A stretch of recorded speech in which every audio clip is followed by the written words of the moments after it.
Samba fii la lépp commencé bi muy def vidéo boobu en juillet 2023 boobu yegg seeguñu woon ndax dinañ gàntal moom candidature am wala duñu gàllankoor candidature am. il était des années de lumière ci kanamu gaañi ci liggéey namu ak logique bi ñu nekk moo tax raisonnement yi Diomaye nekk ni en politique Ousmane xam na ko bu yàgg ba toog ci buntu fa muy teerali taxaw di ko xaar lu jaaxal Ousmane moom ci politique nekkul ne day jógee si Diomaye ak coalition Diomaye président coalition bi nag désormais nekkatul coalition Diomaye président mais coalition président Diomaye la xaw ma ndax xam nga différence bi nekk ci mbir mi coalition bi nekkatul coalition Diomaye président mais léegi coalition président Diomaye la ay ca doyen fi Diomaye jëm nag foofu Ousmane xam na ko te mu nga toog di leen di xaar parce que ku mënoon def vidéo bi en juillet 2023 yow ñu fal la le 24 mars 2024 boobu kenn xalaatul woon ndax ci àdduna Macky Sall dina xalaat pousse élection yi Macky Sall dina xalaat gàllankoor candidature Ousmane Sonko Macky Sall dina xalaat bu Ousmane Sonko choisir benn candidat def ko ñu mathématique ak moom ba valider candidature am pour mu avancer te am na ñeneen ñoo xamante ni desoon nañu mooy 3 autres parce que 4 profils la tànnoon. Et les 3 autres daf ne bu fekkee ni war nañ caa jamono war nañ faa yóbbu te jamono yóbbuwul ñu si période boobu donc vidéo yooyu mooy yu kenn xamagul ba léegi te yooyu ba léegi Ousmane waxu la lan la ci wax ak kan la tànnoon donc au delà de Diomaye am na ñeneen ñoo xamante ni amoon na choix si ñoom mais choix numéro 1 Diomaye et le pourquoi mu tànn ko expliqué na ko également sénégalais yi jaay ko fu ne kañ ko fu ne tagg ko fu ne taggul ñu ko ci juddu taggul ñu ko ci leneen ci mbaax ak qualité ak jikko yu nga xamante ni moom la gis si Diomaye lañu jaay et ba ñu doon voté wuñu candidat Diomaye mais dañu votel candidat wu Ousmane Sonko bi gars yi demee tànn candidat wu Ousmane Sonko bi fal ko moom moo dajeek le nom de Diomaye Bassirou Diomaye Diakhar Faye mu nekk président de la République saa su nit ñëwaan ci Ousmane bëgg a wax dara ci Diomaye mu jàppee la naa fekk parce que kookoy naa fekk mooy ki lay indil moom moo lay yóbbul Ousmane ne mukk du dégg wala mu toog wala mu fekkee si ndaje mu ñuy waxee Diomaye lu bon et je pense que je ne suis pas la seule personne bu koy njëkk a wax mais plusieurs personnes ont constaté que ni même bi ñu demee fii journée des martyrs gars yi doon xaar Diomaye mu ne mes dem ci Alassane Ouattara ba ñu tuddee turam gars yi dañ koy yooxu mu ne leen déet et à un moment donné ci temps bu ferme ne lii la ñuy waxati ci patriote yi gars yëpp ne tekk donc mosula bëgg fu ñuy tuutal waayam mosula bëgg fu ñuy xase waayam léegi kooku jaar ak yow foofu yépp nga def ko li nga ko def mais dem si ndaje boo xamante ni amul bopp amul genn c'est-à-dire amul benn solo nga toog fa ñuy tuutal sa waay nga permettre leen loolu à la limite même xaw a souriant mooy que ni kon gars yi li ñuy def yàlla non seulement yaa leen ko sant mais lu la neex la waa ji nag dafa joxe woon misaal parfois nga bëgg a def dara doo joxe dëggantaan ndigal la pour ñu def ko waaye doo artu mukk doo ko àtte doo mos a wax gaa ñi bàyyi leen donc yow li gaa ñi di def neex na la mais ba fu muy mujj xamal ne gàcce rek nga ciy jël parce que on est nag ci politique te soxna Fatima politique ku jàpp ne na mu daan demee lay demee ba fi mu toll nii yaa ngi nax sa bopp ku weddi rek laajal Macky Sall pexe mun a jéem na ko moom ak Alassane Ouattara waxtaanee ne nu ne ba Alassane Ouattara réussir 3e mandat bi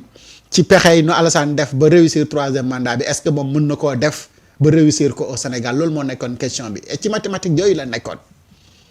et malheureusement il s'est rendu compte que les deux peuples sont différents lii ci sénégalais bi du ci keneen te sénégalais bu ne ku ne dafa lay metti suñu la waree moo tax suñu mag yi yenn saa yi buñ la doon dugal ci sëy dañ lay moytuloo 3 types de catégories de personnes da la ñuy jaruñu jaxasool parce que soo jaxasoo week ñoom sa njaboot c'est-à-dire noonu la ñuy mel te loolu dafa xaw a doy waar yooyu nag yu mat a bàyyi xel la mais Ousmane day xam nga ne du def lu baax ba pare am lu bon di am lu bon kenn du def lu baax du am lu bon de. mais doyen Samba Aïcha. xam nga Diomaye daf ne toog na 10 ans di jéem a fal Sonko mënuma koo réussir. mais en moins de 5 ans Diomaye dana fal Sonko en moins de 5 ans Diomaye dana fal Sonko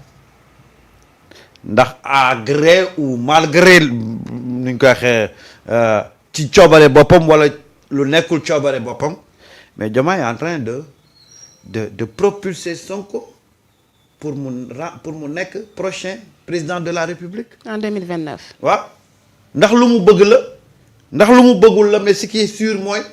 chaque acte que Diomaye pose pour fragiliser Sonko code de popularité Sonko da ciy gën a yokk. day gën a yokk. tout à fait je sais pas si vous avez remarqué ça. Si. oui Samba maintenant waaw.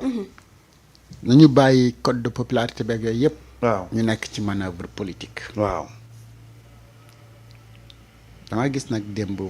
benn góor xaw ma ndax seetaan nga ko 2STV ak Pape Sidi Fall nee na moom moo abaloon Diomaye récépissé waaye xamul Diomaye xamul ku xam Diomaye waaw kii nu mu def moom ba mën a abal récépissé Diomaye ndax bu fekkee ni man mën naa bañ ñàkk a xam Samba abal ko sama récépissé loolu mën naa ne ci politique waaye faaw ma xam nag ko xam Samba ah bu may abalee kay damay xam ku may abale sax. soit ma jox ko kenn kooku jël ko jox ko Samba waaye góor gi ne xamul Diomaye musul gis Diomaye xamul ko xam sax Diomaye waaw ñii boo seetaanee ñoom seen démarche ak seen argument nga war a xam ne ñii fañ la jëmale baaxul de. waaw mais manœuvre politique li ñu koy gëmloo mooy. Ousmane mën na am code de popularité bi et tout mais faw mu am validation et le problème fondamental de Ousmane Sonko dans ce pays là Samba. nañu waxante dëgg rek Ousmane Sonko problème am ci dëkk bi. Cour suprême la. waaw. musul faa am na. mais léegi xam nga danañu ñëw foofu mais juste xam nga tey avant ma yegg ci affaire yi ko mais c'est-à-dire que li ma doon wax sànq mooy boo xoolee chaque acte que Diomaye pose dafay defar Ousmane et le Pastef ci préparer pour les prochaines séances électorales tey bu lettre boobu génnu toon lettre ba ñuy valider coalition bi le 11 novembre le 11 novembre est-ce que tey Pastef dana nekk fii ci fii mu nekk tey ba ñu taxawal commission bi war a placer carte yi ba génne njëgu carte yi est-ce que bu lettre boobu génnul woon Pastef dana fa nekk déedéet. kon il a fallu que lettre bi génn fi pour mu mel ni Pastef dañ ko fekk muy nelaw ñu ne ko tappal ne ko jógal l'heure est grave et en un temps record Pastef est arrivé à se remettre taxawal seen structure ba commencé daal di def li ñuy wax placement des cartes commission bi taxaw na ñu fixer les cartes à 1000 francs yi à l'extérieur ñu def ko 20 euros xoolal capacité xoolal rapidité boobu Pastef am ba jóg ba remettre boppam en question ba commencer waat organiser ses instances de base xam nga beneen bi mooy tey même le Sénégalais qui n'est pas avec Ousmane Sonko il peut pas cautionner ce que Bassirou est en train de faire du coup Sénégalais boobu dafay am benn sentiment de yërmande bu muy am ci Ousmane parce que Sénégalais yi nag ak lu ñu mën a tëradi ñu ci bari dafa am yoo xam ne Sénégalais yi mënuñu ko nangu muy wor Sénégalais mënu ko xajoo donte bari na nag ci suñu penc mi tey ñu ci bari ñoo xam ne tey dañu contrôle Ousmane mais dañu am le sentiment que Ousmane dañ ko trahir donc du coup seen cofeel ci Ousmane ça devient naturel te ñooñu bu ñu ñëwee ci sa cause rek buñ la jàppee dootuñ la baax d'ailleurs si on devait faire un sondage nga xool au cours de ces 3 mois là nga xam ne Ousmane cote de popularité am dafa gën a yokk tey mu am beneen mbir boo xam ne Diomaye daf ko posé comme acte muy Diomaye bi mu génnee lettre am bi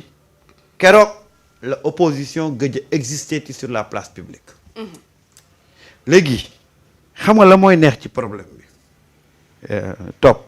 et c'est très intéressant le jeu qui va venir et que jeu boobu day épargner Pastef toujours je parle du paysage politique yeggaguma nag léegi ci kaw mooy Diomaye dem na Méridien jox nañ ko les conclusions des travaux Diomaye lire na ko xam ne coalition bi bu demoon njaga ñaaw sax di def élection locale du gagner donc Diomaye xam na tey les limites de cette coalition là te bu basé woo ci coalition yooyu Diomaye bu fekkee ne dafa bëgg mandat en 2029 du ko am léegi Diomaye nan lay def pour renforcer coalition bi fan lay jëlee lu mu renforcer coalition bi pour mën a am lu acceptable en 2029 fan la koy jëlee en Pastef ah ci biir Pastef mais c'est que le problème mooy munu ko jëlee Pastef munu fa am lu ko dëgëral léegi Diomaye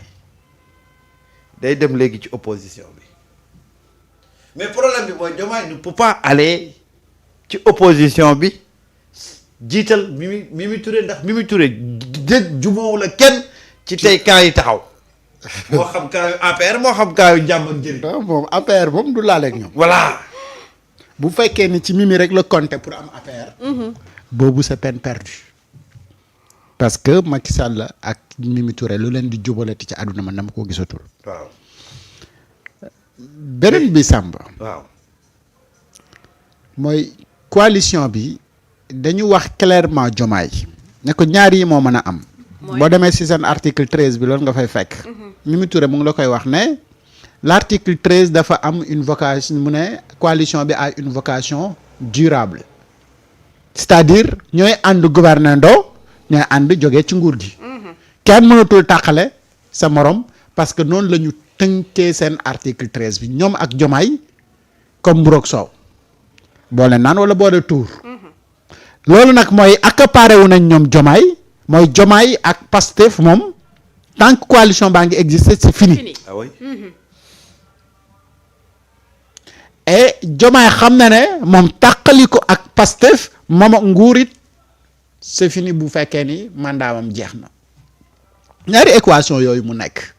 mooy équation yi ëpp problème ci situation bi mu nekk et nan lay def pour mën a réussir li mu soxla c'est-à-dire deuxième mandat parce que loolu moom mooy vocation première wu coalition bi nan la ñuy fexe ba Diomaye ñu def ko mu am deuxième mandat est-ce que xam nga actuellement les groupes WhatsApp de Pastef sont en train d'exploser comme pas possible ci yenn gox yi nga xamante ni ay pro Diomaye ñoom ñoo nekk di administrer ngeen groupe WhatsApp yi mais boo fa waxee lu favorableul à Diomaye mais ñu retirer la ci groupe bi et il y a beaucoup de patriotes yu nga xamante ni ils peuvent me témoigner cela man xam naa si ñenn ñu nga xamante ni dañu dugg ci ay groupe WhatsApp wane seen position parce que nag quand même Pastef parti la bu nga xamante ni démocratie moo ko mosali groupe mooy ci biir kër gi kay kanaa foofu war nañ fa ñeme waxante dëgg léegi nag ku jibal ca dëgg ci ni nga ko gisee ne lii am nii jëmalewul kër gi kanam ñu retiré la ndànk démocratie amatul te ñooñu ñi koy def ce sont des pro Diomaye dans des groupes WhatsApp yu nga xamante ni Pastef la ñu bokk alors au-delà donc de s'accaparer de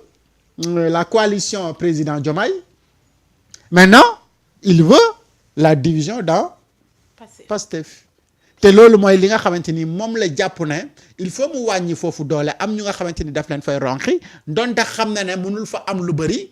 mais les poids plumes yenn yi nga xamante ni dina leen mën a jël et l'autre problème bi nga xamante ni moom la ñuy constater mooy dans certaines zones ñi fa nekk coordinateur ay coordinateur par circonstance la ñu et Ousmane Sonko wax na ko d'ailleurs ne ay coordination provisoire la ñu am foofu te yooyu c'est à régler ñooñu dafa am leneen lu nga xamante ni gars yi dañ leen koy gëmloo pour ñu gën a féete beneen côté bi. Et après xam nga qu'est-ce qu'ils vont te dire. Ce qu'on est en train de faire c'est pour servir la nation et vous êtes en train de desservir la nation. Desservir la nation. et gis nga moo tax ma ne la. la rencontre de King Fahd Palace. dafa yàq sax chance boo xam ne Diomaye mënoon na ko am sax ci ñenn ñi nga xam ne pare woon nañ pour rallier la cause Diomaye parce que ñi ci bëri am tuuti intelligence politique am tuuti lecture politique bu fekkoon ne amoon nañ yéene pour dem ci coalition Diomaye danañ dellusiwaat bu fekkoon nañoo amoon yéene quitter Pastef pour dem rejoindre Diomaye dañuy dellusiwaat parce que xam nañ ne keroog la Diomaye présenté wala lañ ko présenté képp kuy engagé wu ci kuréel googu yaa ngi def sa mort politique bépp leaderu Pastef laa lay wax de guddi ñu toll nii. nga quitter Pastef regagner Diomaye avec sa coalition tu signes ton arrêt de mort. Tu es mort politiquement. C'est clair c'est-à-dire que amul dara lu ñu wone foofu loo xam ne tey mën na susciter benn espoir ci un avenir politique radieux mënul nekk parce que coalition bi li mu wone a montré ses limites. moo tax c'était bien que ñu organiser lii bu ñu ko organiser woon peut-être que du ñu xam lu bari ci coalition bi parce qu'on était en train de nous dañu doon sonal ak ay chiffres. ñu ne ñu 278 maires ont rallié qui a les preuves de ce ralliement te pourtant depuis barki démb ñu ngi koy wax de. di ko teg ci place publique bi. quelqu'un qui peut manipuler qui peut falsifier une histoire bu taxawee ne la am nañ 278 maires yu rallié bu ko gëm. ndax niveau bi mu nekkoon ba falsifier histoire bi. niveau boobu la nekk di la balancer du genre 278 maires. di manipuler ba tey. ana 278 maires yi. xam nga fii les hommes politiques ils s'amusent avec des chiffres ñun malheureusement éthique bi ñu war a am ci suñu discours. moom la ñu amul. mais Samba. waaw yooyu yëpp. ay histoire blabla la xam nga l'histoire qu'on doit retenir ici mooy ñaari élection yi fi mujj législative ak élection présidentielle la ñu def coalition Diomaye président nee nañu ñu am 54%. ok Ousmane ne leen maa yoroon doole ji foofu ñu koy werante Ousmane ne leen graaw législative yéen ñëpp toog leen seen ruq Diomaye demal naan café toog palais de la République bàyyi ma ci mbedd mi Diomaye bu mu defee discours élection législative lu mu wax que le meilleur gagne le meilleur à gagner c'est Ousmane Sonko et Pastef Ousmane Sonko ak Pastef wàcc ci terrain bi Pastef les patriotes mooy liste législative ñu gagné à 54%. waa 54% présidentielle bi ñëpp àndee 54% bi Pastef rek demee kan mooy borom 54% yi. waaw xam nga ko kay jarul sax laajte. Pastef. wax jaa ngi noonu loolu mooy seul repère bi am léegi aujourd'hui y a qu'un seul parti politique au Sénégal qui peut te dire que man je peux 54% de l'électorat du Sénégal benn parti politique kese moo ko wax. et c'est le parti Pastef. Pastef. Thierno Alassane Sall pèse mieux et plus fort que Aminata Touré parce que moom réussir na ay parrainage dem na 2 fois nekk député au moins. Politiquement parlant moo ëpp doole. Aminata Touré mais en termes politiques nañu waxante dëgg boo koy comparer ak Pastef il est trop loin derrière Pastef di dem léegi Aminata Touré bu mënul réussir ñaata lañ doon laaj ñaata signature pour parrainage mënu ko réussir. Aminata Touré mënul am 13000 signatures yu baax. mënoo gagner sa bureau de vote. Abdourahmane Diouf Mame Gor Diazaka la bokkal centre de vote Mame Gor Diazaka yi ko gagné maa ngi koy nuyu au passage Diazaka. waa këram maa ngi leen di nuyu ñuy tàmm di seetaan émission bii lañu. ndeysaan ñu leen di ziar bu baax a baax. mais bu fekkee ni kooku moo la gagné sa bureau de vote tey Diomaye compté si Mame Gor Diazaka moo ëpp njëriñ mu compté en politique laa wax de mu compté ci Abdourahmane Diouf et léegi nga ñëw Cheikh Bara na la kii musuma def benn manœuvre pour ñu nommer nit waaye kii moom dafa bokk si ñi nga xamante ni man na maa defi manœuvre jéem a laaj wax ak mbaaxam pour ñu nommer ko ministre te li ko indi ci coalition bi man mii la c'est ça l'histoire et moom la Ousmane Sonko di wax ne ñi mujjee ñëw ci coalition bi mooy les derniers c'est-à-dire ñooñu seen yéene xam nga Abdourahmane Diouf nañu waxante dëgg élection législative yële ñu génnoon fan la bokkoon Awale. nu Aar Sénégal Aar Sénégal. Awale mooy parti politique. Aar Sénégal leader bi ko jiite woon ak la ca xew ak Abdourahmane Diouf yëpp xam nga benn jour toogoon naa fii nag di ko wax waa ji benn waay ne leen Abdourahmane bu ngeen xamoon la mu def Awale koron du ngeen nangu sax mu bokk ci coalition Diomaye président loolu yàgg na de wallahi lazim fii Biram Khoudia mën na ma seede ma ne ko su ngeen xamoon yéen li Abdourahmane Diouf def Aar Sénégal koron du ngeen nangu mu bokk ci seen coalition bi mais kooku kay bu fekkee ni ànd ba sincère woon na ak Thierno Alassane Sall ci Awale et ci Aar Sénégal mu nekk candidat encore mais mu dem ànd ak moom moo gënoon a logique que mu ñëw bokk ci beneen coalition bi mu ñëwee ci coalition boobu apporté wul dara mais tey dafa taxaw ci digg bi pour diviser coalition mais c'est son boobu intérêt loolu mooy intérêt. wolof nag def ne diviser pour mieux régner rek la. wolof njaay moo ne ku wor ren ba déwén mu jig la lay dañ la ko ji. xam ne dañ la ko ji Alors, avant de continuer, je n'ai jamais parlé de ce monsieur-là.